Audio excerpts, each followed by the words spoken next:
Hello and welcome to the ALCTS webinar, RDA Authorities, What's New and Different from AACR2. I'm Carrie Cassio, Chair of the ALCTS Continuing Education Committee. Our presenter today, Paul Frank, is a Cooperative Cataloging Specialist in the Cooperative and Instructional Programs Division, or COIN, at the Library of Congress, and he works with the PCC program. Paul will talk about additional attributes or identifying characteristics of a name that may be recorded in an RDA authority record, and this will allow us to create a more robust authority file. If you have questions for Paul, please type them into the question box on your screen. Paul will answer questions throughout the presentation, so please type them in as you have them. If we should go over time, Paul will answer any questions offline that are remaining, and all participants will receive those answers by email. Also, please note that today's session will be recorded, and you will receive an email with a link to the recording and the slides in a few days. We don't currently have a chat function in the GoToWebinar software, so you can talk to other attendees, but if you'd like, please use the Twitter hashtag ALCTS to talk further about today's session online. We will not be monitoring the Twitter feed during the presentation. So now I'll turn it over to Paul, and there might be a slight delay as I do so.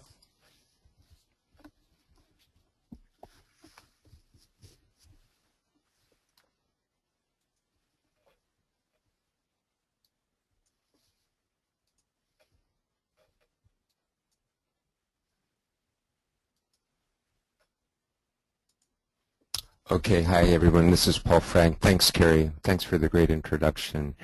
I am very grateful to ALCTS for allowing me to give this webinar, and I want to thank everyone in the audience. You know, this is one of a series of RDA webinars, and I really have a tough act to follow and a tough act to proceed, I'm afraid. You know, my colleague Anna Kristan gave an excellent presentation on recording RDA elements in Mark 21 fields and name authority records last month.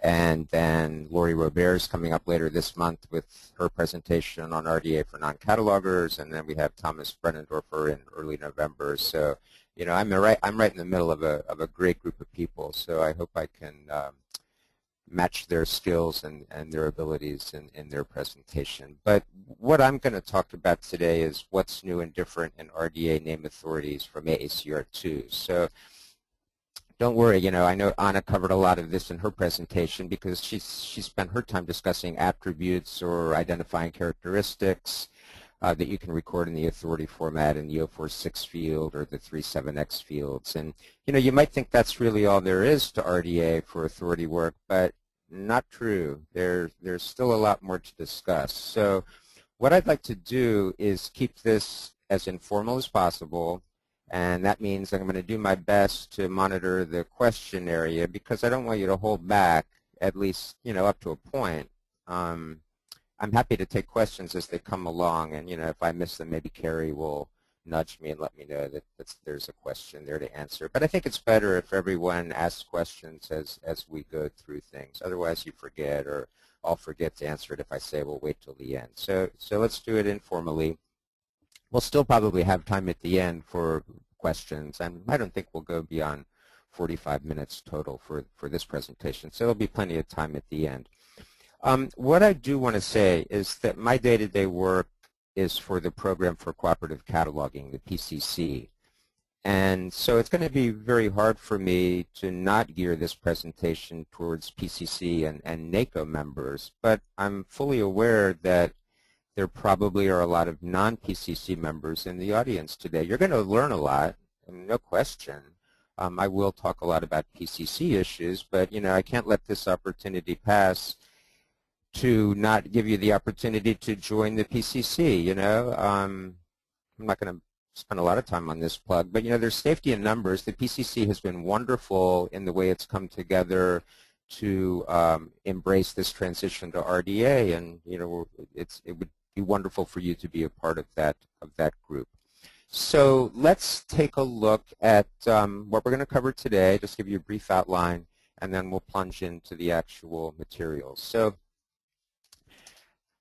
I want to use the metaphors and botany approach. Well, you're probably saying, what the heck is that? You know, what's he talking about here? Well, I'm not escaping the topic at hand. We have a real big topic to cover. But what I thought would be the best way to approach this is by starting at the higher level, okay, I mean, it's a forest, right? Okay, we got a forest here. So what I want to do is talk about the highest level of differences that I see between AACR2 and RDA.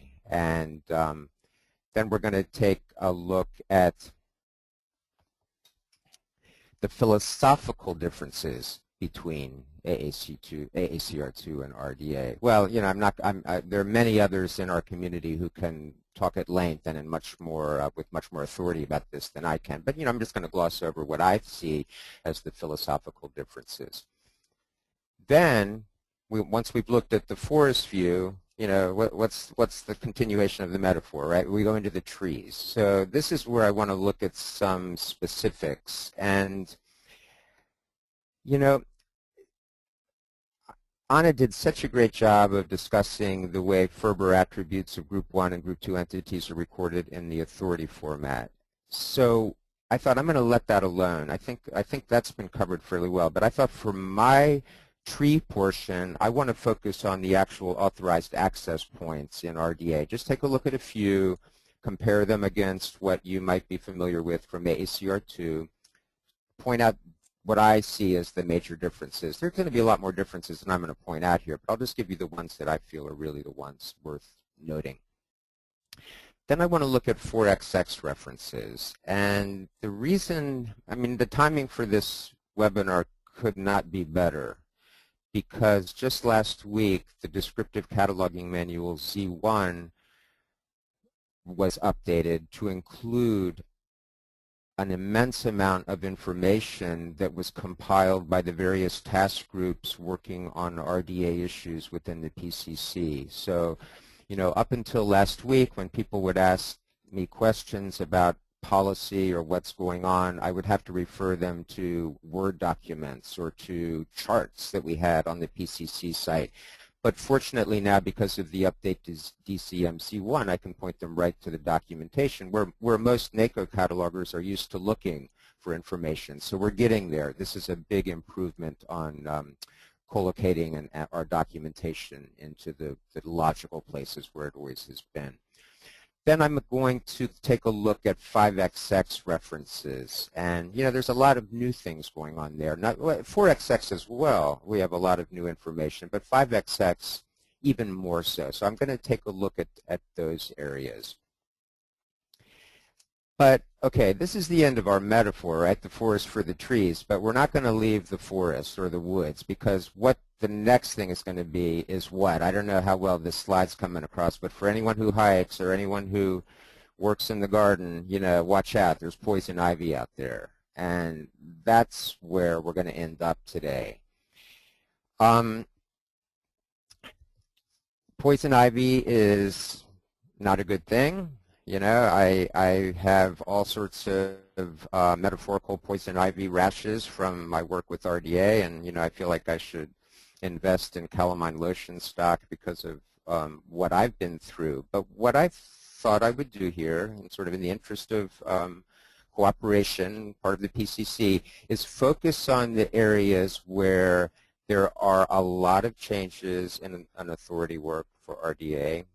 Try to guide you through them so that you won't be you know, infected with this rash like I've been along the way. Now, the big one for me is conferences, and I want to spend some time on this. And another wonderful coincidence about doing the webinar today is that the RDA toolkit was just updated last week as well, along with the DCMC1. So, you know, the major documentation sources for PCC NACO catalogers have been updated within the last week.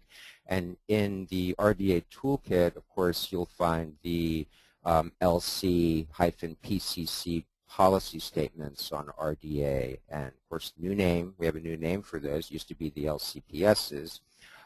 But I noticed last week that with the update to the toolkit, the information on conferences has been updated. So, I mean, how could I pass this opportunity up to show you that documentation, to go right into the LCPCCPSs and take a look at that documentation.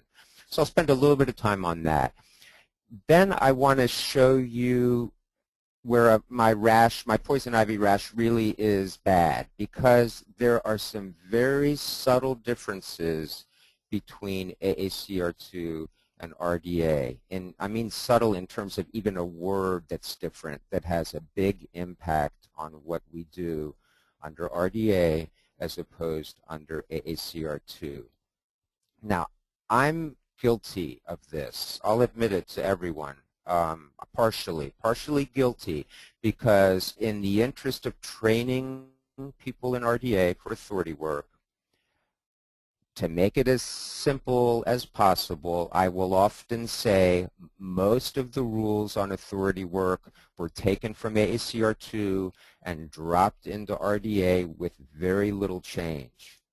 But that's not always the case, and so that these subtle differences are big, and I just chose one or two to point out to you as sort of as a model for you to use when you're reading through RDA and comparing it against AACR2.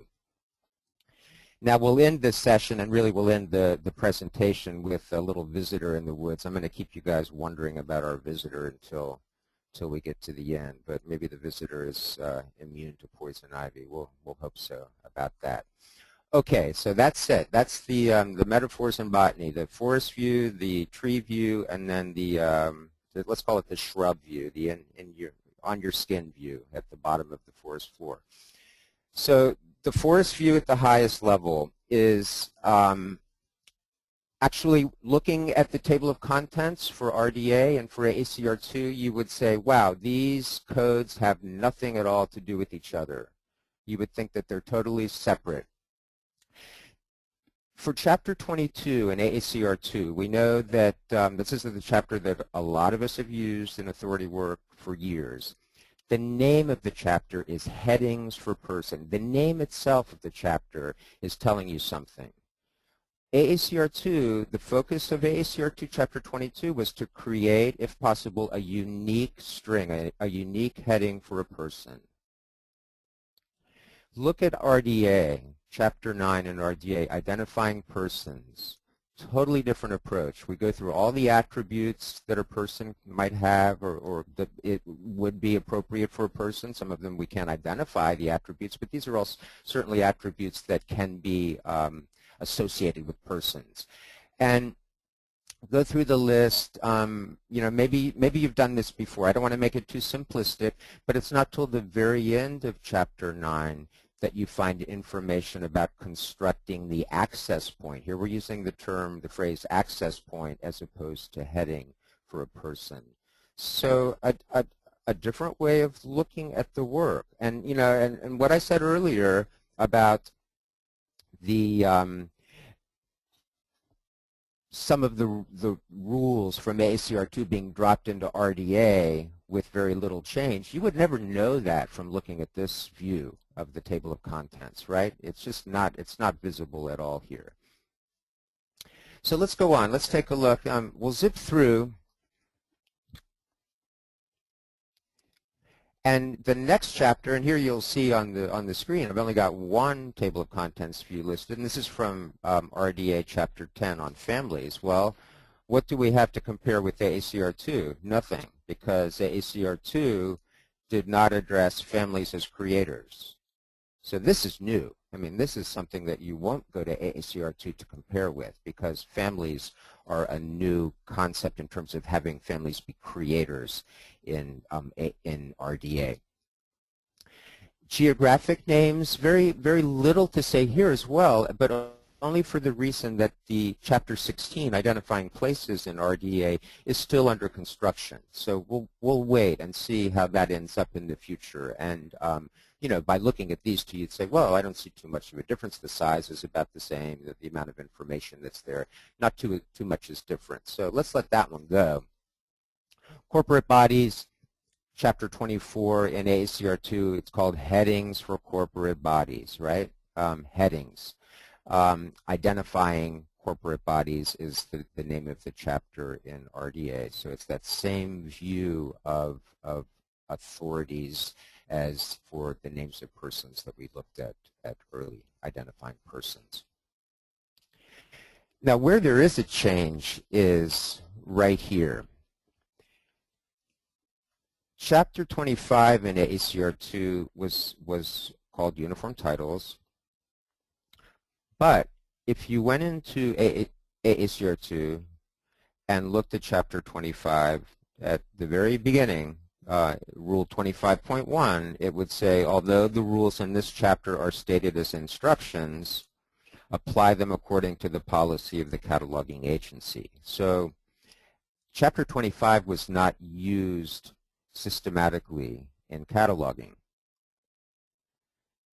What happened to all the information that was in Chapter 25? Well, a lot of it ended up in RDA in Chapter 6 on identifying works and expressions.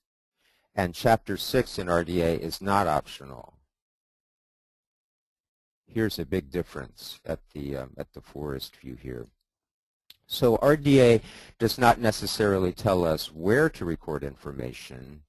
It does tell us what to record, and our cataloging traditions, use of MARC formats, our NACO policies and practices over the years, those guide us in where to record the information. So for works and expressions, a lot of the information about a work or expression might end up in the authority format, meaning in a NACO record. So it's important to note that that is not different from what we've done under ACR2, but the fact that we're working with a chapter that's not optional and has a different set of guidelines is noteworthy. So I want to take this opportunity to ask you to watch the work of the PCC task group on expression authority records. I mean, we have a lot of PCC task groups, right? Maybe your eyes roll when you hear about another PCC task group on RDA, but the work had to be done, and these task groups have done a great job. And the one on expression authority records is completing its work this month. So we'll have more to talk about in terms of expressions and work authority records in the future based on the work of this task group. Okay, now what do we have? Now here's an example where we have an AACR2 chapter, and I'm going to have to throw up another question mark for RDA because this is about references. And in AACR2, there was a separate chapter for references. In RDA, information about variant access points, that your variant names that you might record as references are included in the individual chapters for the type of entity. So that's one big change. Now, when we get down to the tree view, we're going to realize that if you don't know it already, that references are not core in RDA. So that presents us with something new that we have to think about in terms of the work that we do. So I think we've covered the forest view pretty well, but we can't leave the forest view without looking at the power of RDA to use data in ways that we have not traditionally used data. And maybe I shouldn't be using words like that because I'm not really a technical person, but I just wanted to show you here, and this is an AACR2 authority record, and I'm not criticizing this at all. In fact, in terms of a NACO record, I would say great. I mean, this is a perfect NACO record. It has a 1XX, it has a 670, it has no variants, it has no 5XXs, anything like that. So the person here has followed NACO rules beautifully, but I think of it as really a static record. I mean, I use static in quotes, or a two-dimensional record. There's really not much going on here other than meeting the requirements of Chapter 22 in AACR2 that we have a heading. We have a personal name heading right here. Okay, now let's contrast that with an RDA record. And well, I live in Washington, so politics is a big deal. But I think politics is a big deal all over now because of the debates that have been going on this month, the presidential and vice presidential debates. But I couldn't resist this record. It was for Arlen Specter, great guy who passed away this week, or I guess no, October 14th. So yeah, it was this week, and or Saturday, I guess. Makes no difference, but it's recent. So someone here updated the record for Arlen Specter to add his death date information, recorded it in the 046 that you can see in a very very machine-friendly way using the ISO standards that we use for 046, and added some information about affiliations, locations, occupation, language, gender, all these wonderful attributes that RDA allows us to record in the record right here. So a fuller record, I like to call this a vibrant record, a three-dimensional record. Those of you who sit through NACO webinars with me, you know, I just tend to wax poetic about this because this is a wonderful way to present data. I mean, we're coding it as catalogers, but it's usable by multiple audiences, and I think this is just a great thing. So, and I have to, again, time was very kind to me because as a Washington resident, Arlen Specter switched parties, so I can't be accused of any kind of political favoritism by using this example. So I'm not making a commentary on my political affiliation because he was both Democrat and Republican. So there you go. So, but it's a great record view, and this is what RDA allows us to do. Okay, so now let's move down and take a look at the trees. We're going to start to get messy here because we're getting into the forest. At this point, I'm going to show you some authorized access points in RDA, and you're going to see a little bit of similarity between AACR2 and RDA at this point, but not a lot. We're going to have to wait until we get down into the poison ivy to see the real differences. But let me just pull up an example. Here's an authorized access point created under RDA for Lancaster Mark with a subfield C nuclear physicist in parentheses. So you don't have to be an eagle-eyed cataloger to know right away that, wait, this is not AACR2. This is not the way we would have presented a heading in AACR2. It's definitely an RDA authorized access point. The nuclear physicist is an occupation that RDA, according to 9.19.1.6, allows us to use in an authority record in case of conflict. And, you know, if you go to the NACO file and search Lancaster Mark, you're going to find that Lancaster Mark there, and that Lancaster Mark is not a nuclear physicist, and I don't recall what he was, but the fact is there was a conflict here.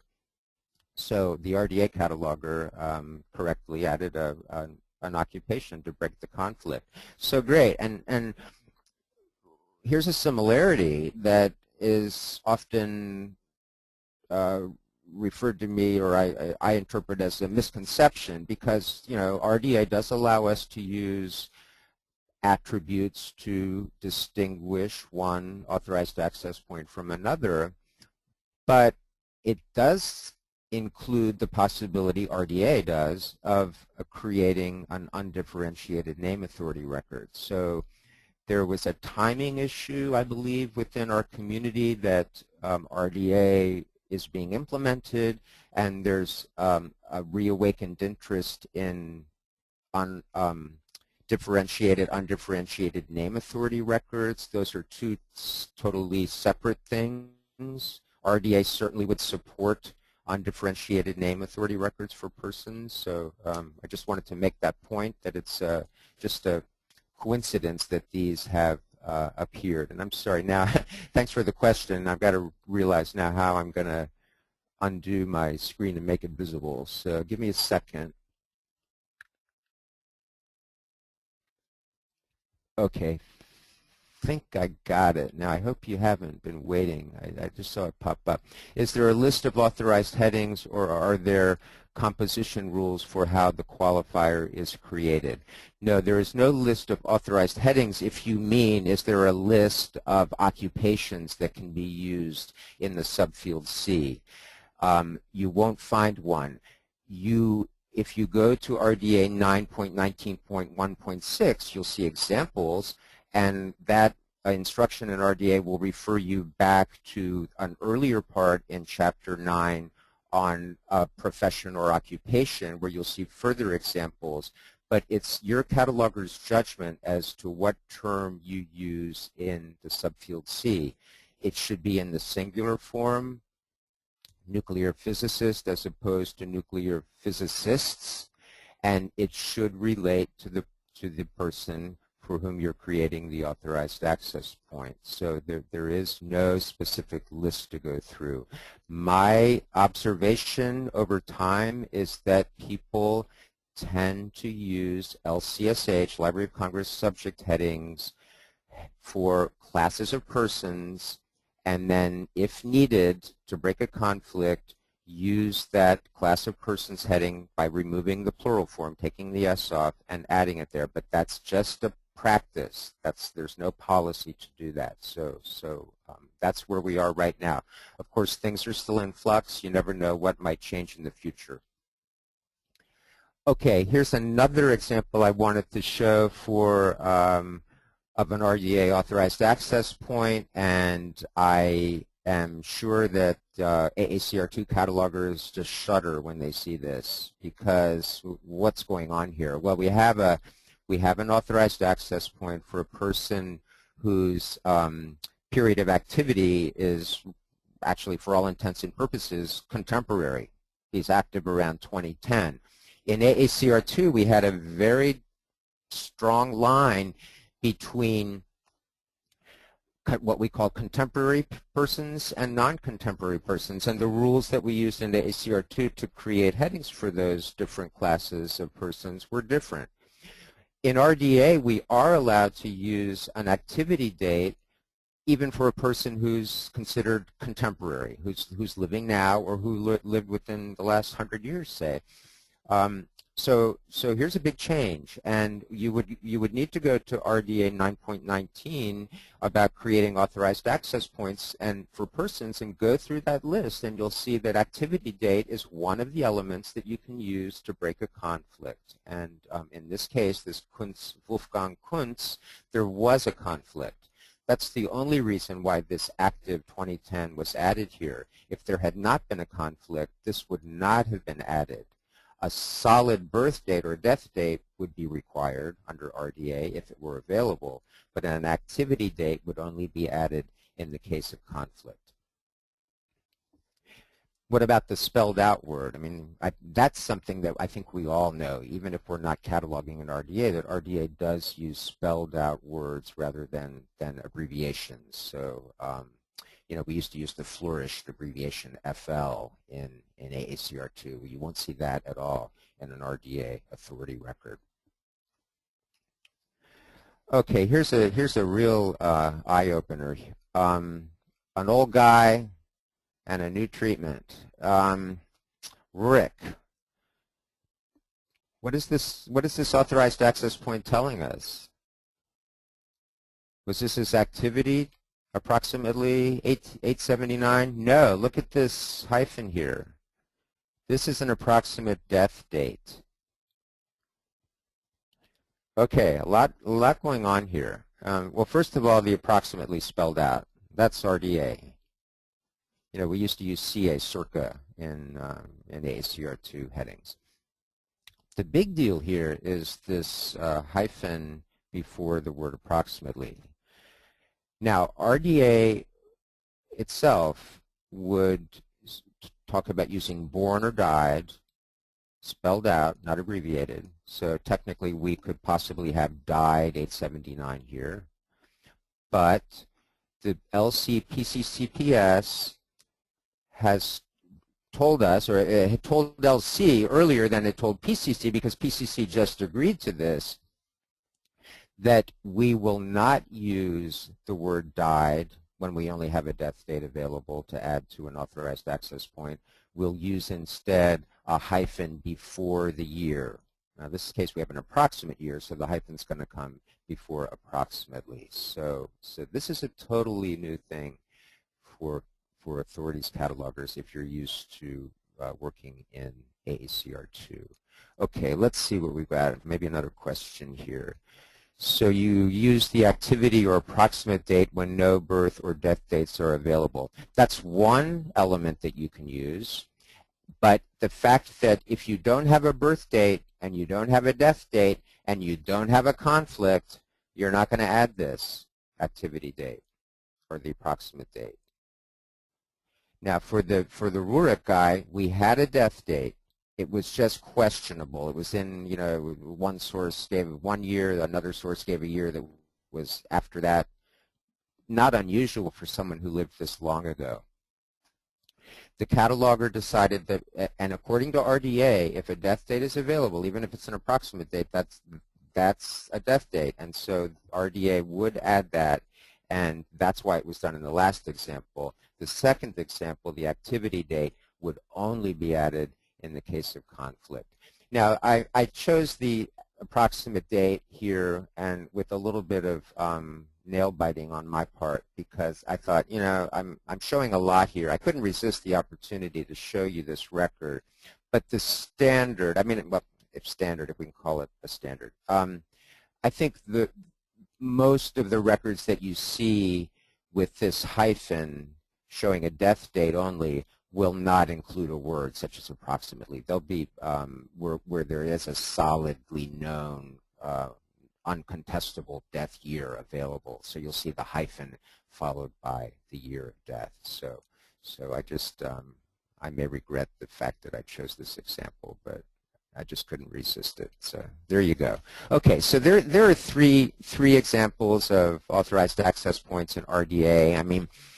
I could have brought up the one about using junior or senior, because in RDA those relationship terms are considered part of the preferred name, and under AACR2 we would have only added those in case of conflict.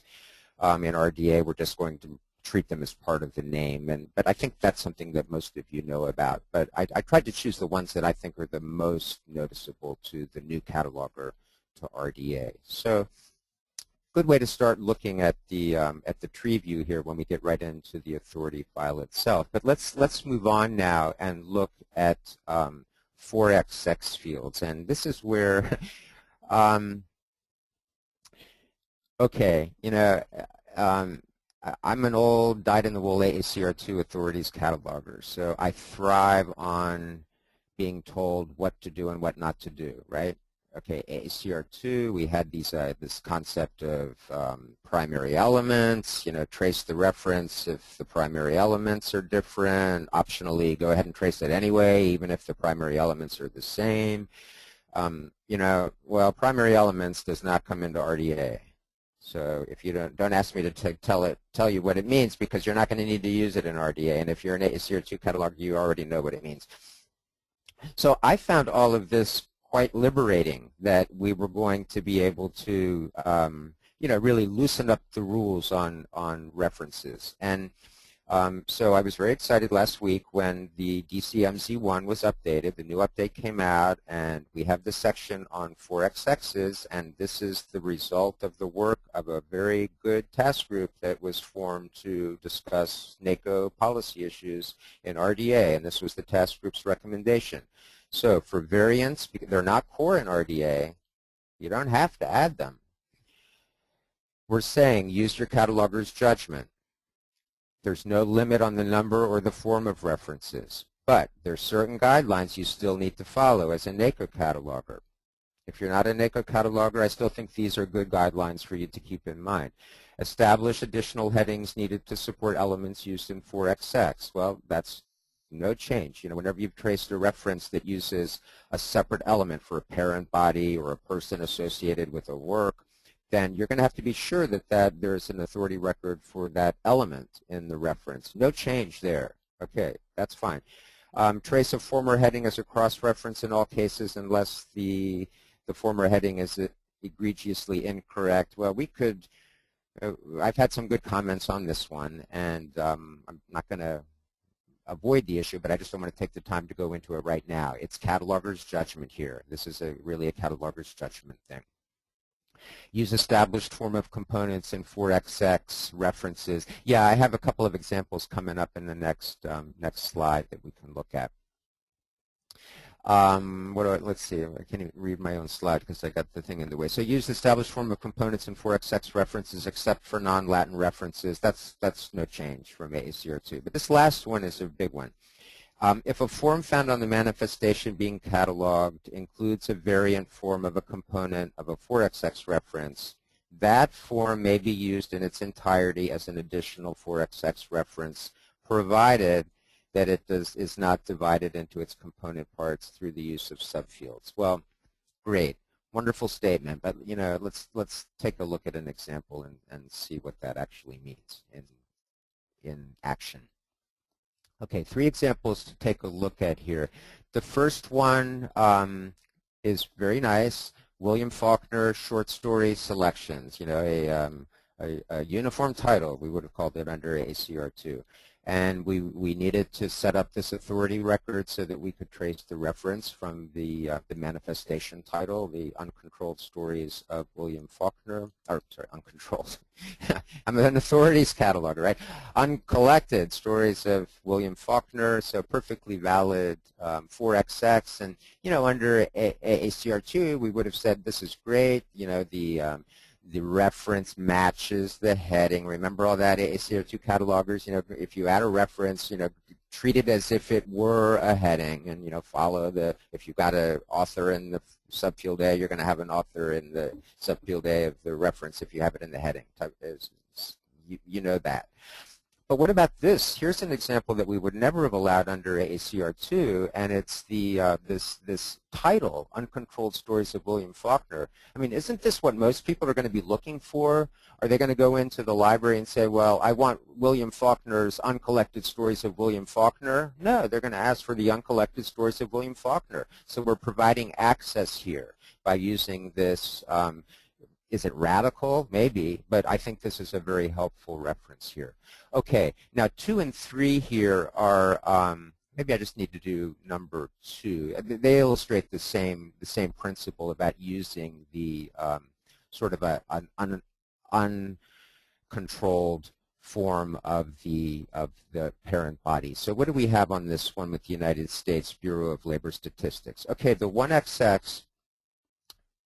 Fine. I mean, this could be AACR2, this could be RDA. There's really no difference to my way of seeing this 1XX.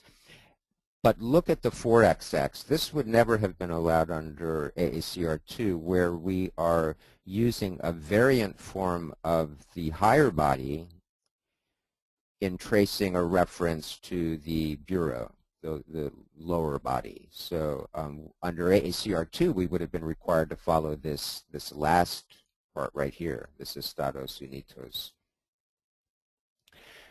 because this is the, I'm sorry, no, I jumped the gun on this one. We would not do this under RDA even, because what are we using here? In a subfield A, a separately subfielded element here, we're using a variant form. Estados Unidos de America is the United States.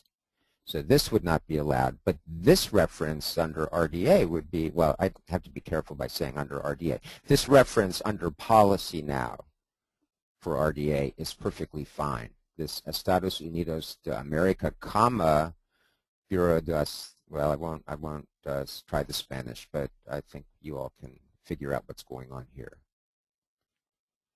So, okay, you guys want a personal name example. In terms of recording a reference from, say, a name that is changed. Here's an example of a personal name. What in RDA can you use a title such as doctor or degree, say, for a person, doctor, PhD, as part of the authorized access point to break a conflict? No, you cannot. I mean, RDA gives you other options to break conflicts, but under AACR2, where we could add PhD, for example, RDA does not allow us to do that. And okay, yeah, I'm jumping ahead at the question. I'd love to look at the Lancaster example, but I gotta find, is that in this, I don't know if I had that one in the slide anywhere, but let's hold that question till the end. I'll do my best to come back to that one because that might involve a little bit of searching. But the one I was talking about was the use whereas in AACR2 we could use PhD to break a conflict in the subfield C, and it would be coded in the form comma after the last forename element, subfield C, PhD. Now, what happens if you are able to recode that AACR2 record to RDA? You might want to consider what's going to happen to that former heading there that had the PhD in it. So that's an example maybe, but let's okay, the Lancaster example, we might have to go into OCLC. So let's hold that until we get back to get to the end of the presentation here. We'll come back to that one. Okay, so 4XXs, great. I think it's wonderful. I get a lot of angst from people, you know, hand wringing. We want to be told exactly what to do. I don't know. I don't trust my cataloger's judgment. Trust it. Trust it. Trust it. You're going to do fine. Everyone's going to do fine here. Okay, but what about when we get to 5XXs? A lot going on here. We have to use Appendix J and K in RDA. And you have the possibility of providing C also references, 5XX references that are much more dynamic than a C also reference that you could do in AACR2. So what am I talking about? I showed here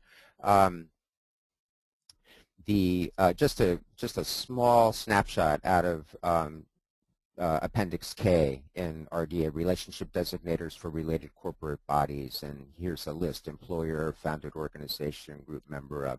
There are many, many, many other terms of relationship designators that you can use in the appendices in RDA, so I hope you go and search that out. I certainly don't have the time to walk through the appendices with you right now in this short amount of time.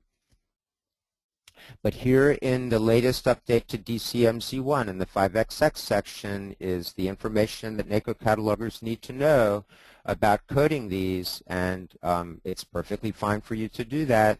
There's some limitations in LC, for example. We're continuing to use the earlier later AB and subfield control field W for earlier later relationships, but any of those other types of relationships are, it's fine to use the appendices in RDA.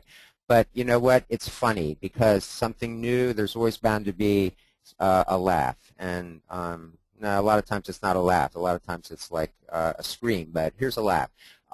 So a cataloger, and I had to show this view from our OPAC, from LC's OPAC, just because of the way our OPAC displays references. This is the way I'm used to searching. So a cataloger calls me from LC last week and says, Paul, would you look at the record for United States Congress and fix the reference? You know, what's the cataloger talking about? Fix the reference. Well, if you do a search in our OPAC, you see this authorized references on the in red here over on the thing. So the cataloger wanted me to go in and click on that reference. So on that little red thing. So I click on the reference, and what do I get? See also J.J. Pickle. I mean, what's this all about? What's going on here? United States Congress House, see also J.J. Pickle. Well, you got to know politics. And this is right. There's nothing wrong here. There's nothing that needs to be fixed. I think the reason here that this sounds so funny or looks so funny is that right now this is the only person that someone's used the relationship designator for to connect to the United States Congress, so to the House. So let's look at exactly what's going on. We go into OCLC and we see the authority record for J.J. Pickle, and sure enough, you know, you look down here at the 510, and here's the use of that relationship designator, group member of, and United States Congress House. But I just love this that. Right now, this is the only personal name record that has this relationship designator, so it does look wrong.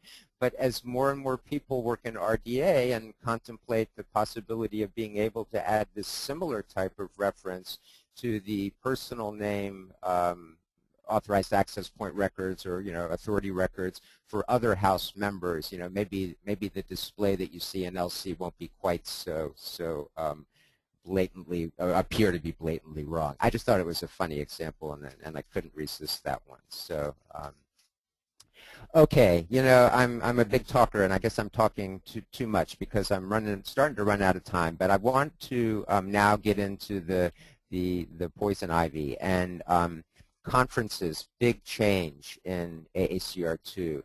I'm sorry, in RDA. But you know what?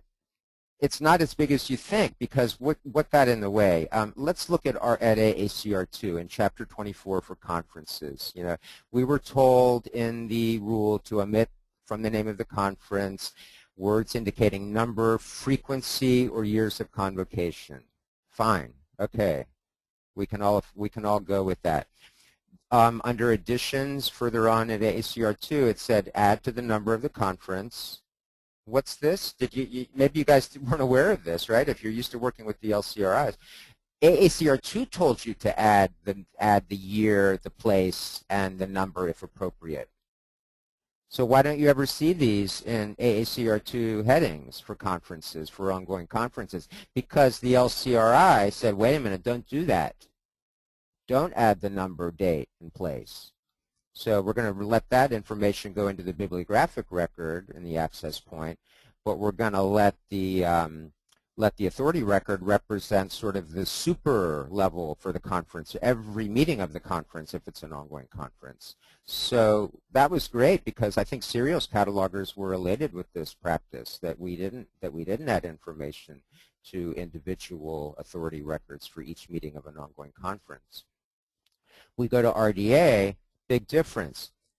Looks similar, omit from Chapter 11, omit the name of a conference, congress, whatever, its number,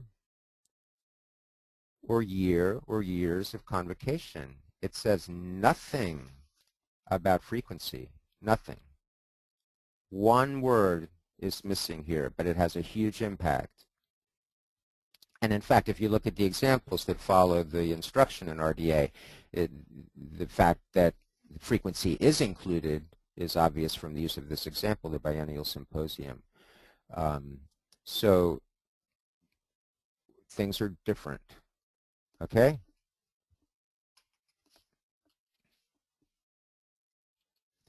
Now, again, this wonderful coincidence that the LCPC CPSs were recently updated, or were recently added to the update of the RDA toolkit is right here. And I would encourage you all to go into the LCPC CPSs through the toolkit, take a look at this section, this LCPC CPS 11.13.1.8.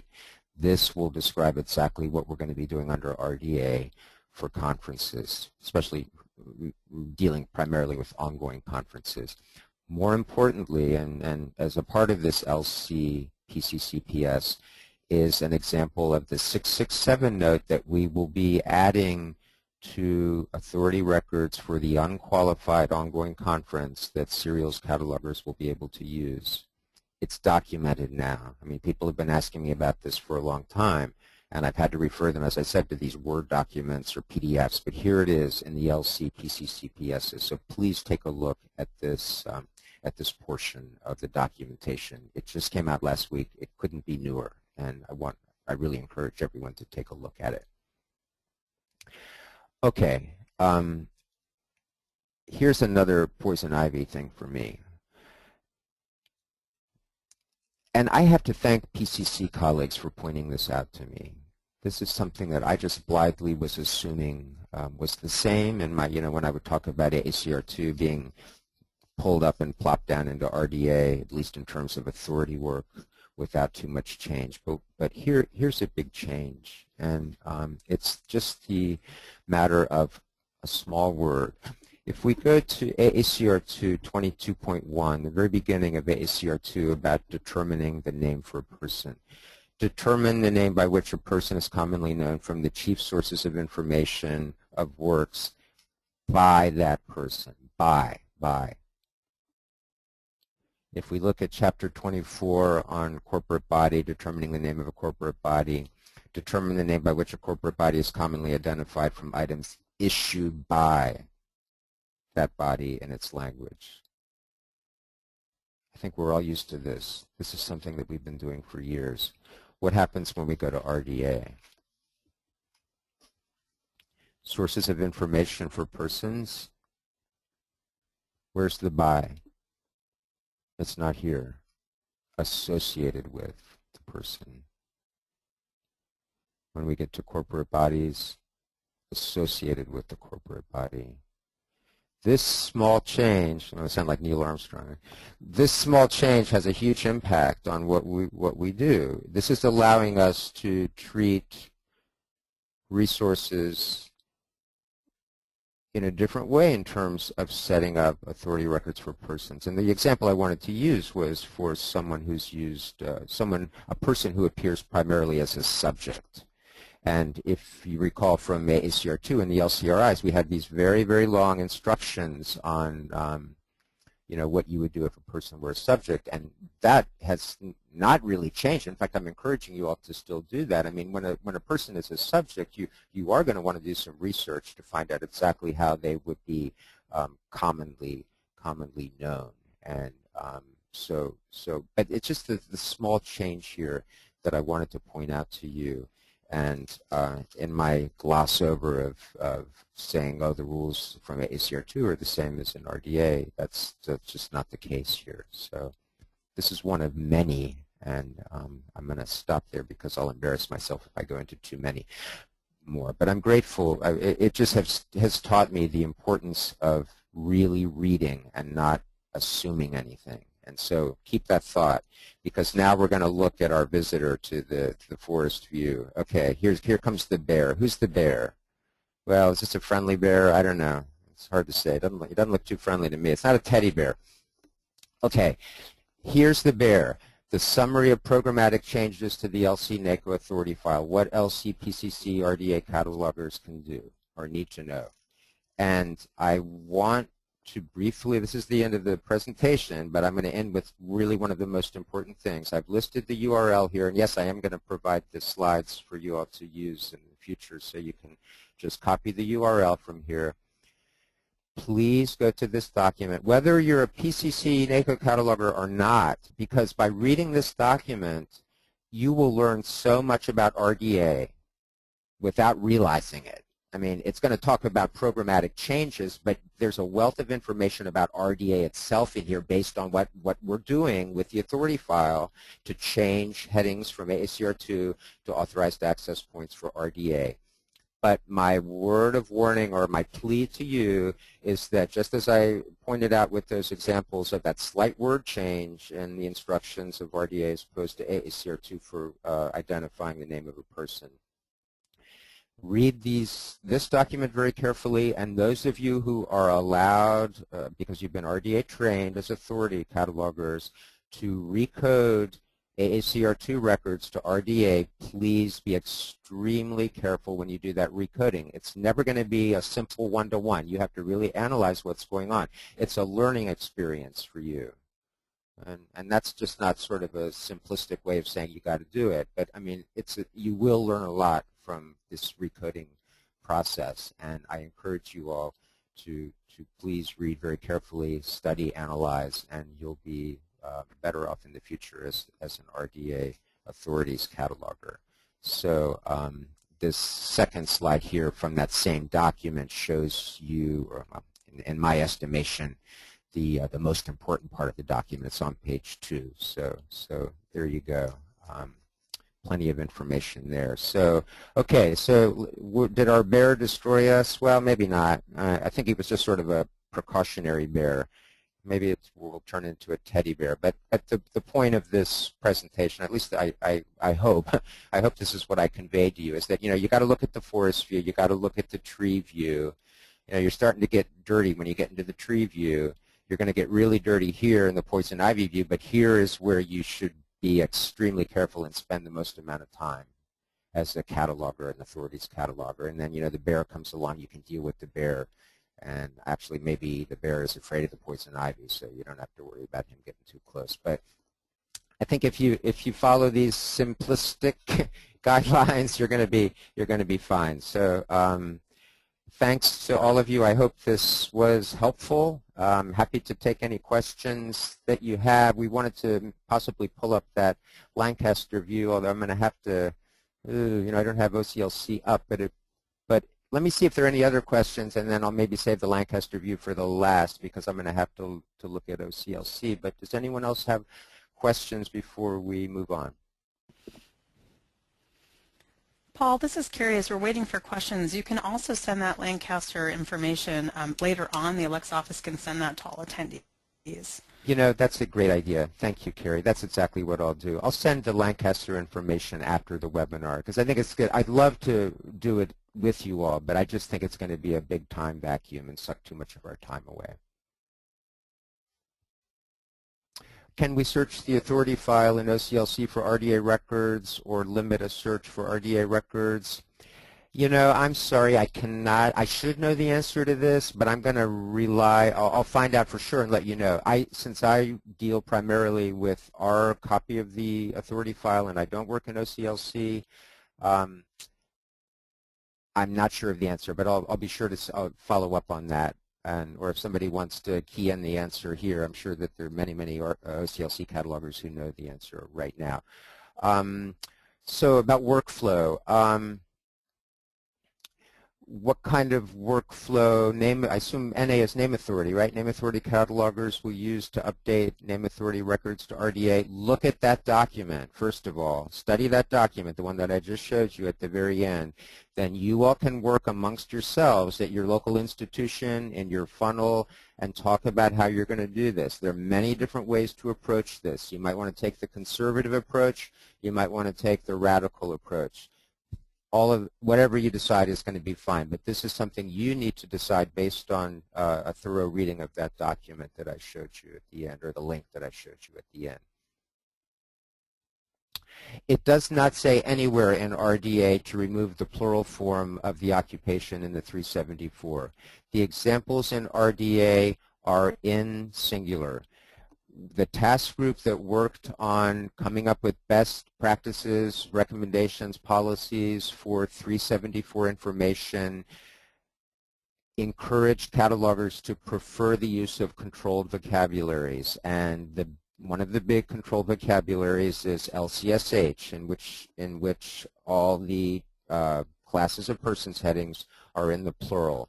You cannot use a plural form in the 1XX of an RDA authorized access point. So if you need to use an element that you've already, an attribute, an occupation that you've already recorded in a 374 using LCSH with a plural S on the end, you need to lop that S off before you put it in the authorized access point. So again, RDA does not say anything about plural forms in use in occupations. When are we required to verify RDA authority file records for your BIB records? What exactly do you mean by that? I might send you this one as well later. I'm not really quite sure exactly what you mean by that question. I mean, in terms of PCC records, right now, you need to be sure that any bibliographic record that you create is supported by authority work, whether it's RDA or AACR2. That's probably going to change. And eventually, I think you'll be creating RDA records with only RDA authorized access points. We're not there yet, but if that's not what you meant, you need to let me know. Can I comment on why it's worth adding new 3XX authority fields since they're optional? Well, it's a good question, and you know, I believe if you're a manager at an institution, you question the amount of time and the cost of doing this. I think it's a fantastic thing to do because it certainly allows all sorts of linkages to be done in our authority file that never could be done before. And you know, this phrase is getting a little bit tired. I call it well, so tired I forgot what it is now. A leap of faith. I think that's what I used to say. I called it a leap of faith. You know, you're adding this information right now in our environment, our MARC environment. You're probably questioning the value of doing that. But think of what the future might bring, where we have another way of relating these attributes one to another, of using them in ways that really are beyond comprehension right now because we just don't have the means there. So I'm sort of idealistic about it all, and I'm all for adding them when they're readily available. And you're right, they're optional. You don't have to add them, but if they're in the resource I'm cataloging and they're right there, I don't hesitate to add them. We are the question is LC revising, updating all the authority format records to meet the new standards and rules. Well, it's not just LC, it's everybody in the PCC is going to be doing this. It's a community effort. Everyone who's been trained in RDA authority work is being encouraged to read that document that I just showed you and apply that in their day-to-day work. And right now it's optional to do those, but as I said a few minutes ago, in the future you might have to recode an AACR2 authority record to RDA. You might have to. We don't know yet. But I'm just saying it's good to be a cooperative participant in all of this. And so it's not just LC revising and updating. It's everyone in the PCC.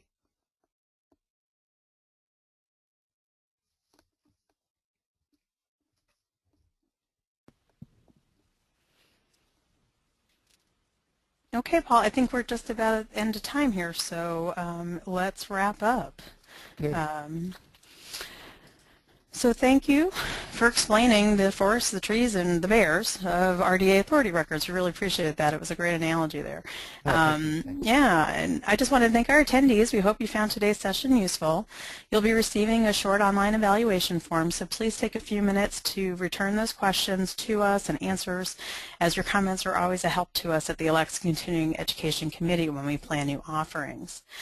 Information about all ALCTS Continuing Education offerings can be found on our homepage under online learning. I have a couple of the upcoming things here. We've got 2 more in the RDA series. We also have some web courses left this fall, and we're actually in the middle of one of our e-forums today.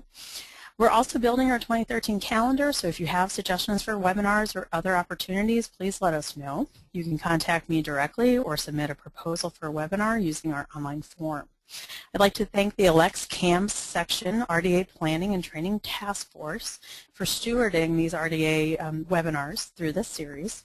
I'd also like to thank Aping Chen-Gaffey and Jane Rosario for providing technical support, as well as Julie Reese and Vicki Gruzinski in the ALCTS office. Our technical support experts always make it possible for us to present these webinars smoothly.